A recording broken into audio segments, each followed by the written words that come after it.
غیر مسلم جتنی بھی طاقتیں ہوں، جتنے بھی لبرلز ہوں، جتنے بھی سیکولرزم ہو، ان تمام کو امیر المجاہدین رحمت اللہ تعالی علیہ نے پیغام دیا کہ آج بھی سن لو کہ پورے عالم میں رہنے والے انسان سنے اور صبح قیامت تک آنے والے بھی سن لے کہ اگر آپ کائنات میں امن کو برقرار رکھنا چاہتے ہو، امن دیکھنا چاہتے ہو، تو اس کا واحد ایک ہی راستہ ہے، ہمارے پیارے نبی حضور تاجدار ختم نبوت صلی اللہ علیہ وسلم کی تعظیم و توقیر کی جائے۔ چلے گریٹ بلڈر نے جب خاکے شائع کرنے کی کوشش کی، حضور امیر المجاہدین رحمت اللہ تعالی نے پورے پاکستان کو پال دیا۔ اے اہل پاکستان اٹھو، آؤ حضور کی عزت پر پہرا دو۔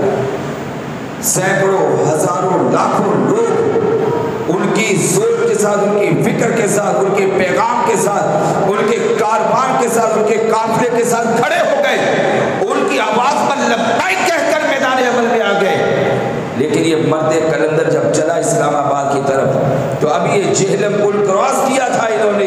کہ ابھی اسلام آباد میں داخلہ قریب تھا کہ پھر وہاں سے جو ہے وہ آوازیں آ رہی ہے کہ نہیں، ہم اپنے موقف سے، اپنے مشن سے، اپنی بات سے، اپنے کہے سے، اپنے قول سے پیچھے آ رہے ہیں۔ یہ کون سی طاقت تھی؟ ابھی تو کوئی فوج وہاں نہیں گئی تھی، ابھی تو کوئی افرادی قوت وہاں تک نہ پہنچی تھی۔ یہ ایک ایمانی جذبہ تھا، یہ غیرت ایمانی سے بری ہوئی ایک للکار تھی،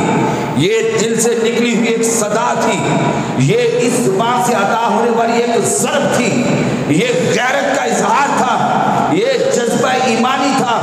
یہ شوق شہادت تھا، یہ ناموس رسالت پر پہرا دینے کا سچا پکا عزم تھا، یہ اپنے نبی کی عزت پر مر مٹنے کا ایک جذبہ تھا،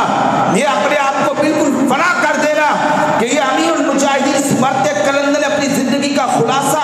بنا کر کے اس دنیا کے سامنے رکھ دیا کہ انہیں جانا، انہیں مانا،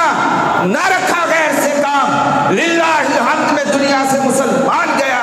یہ وہ جذبہ، یہ وہ غیرت تھی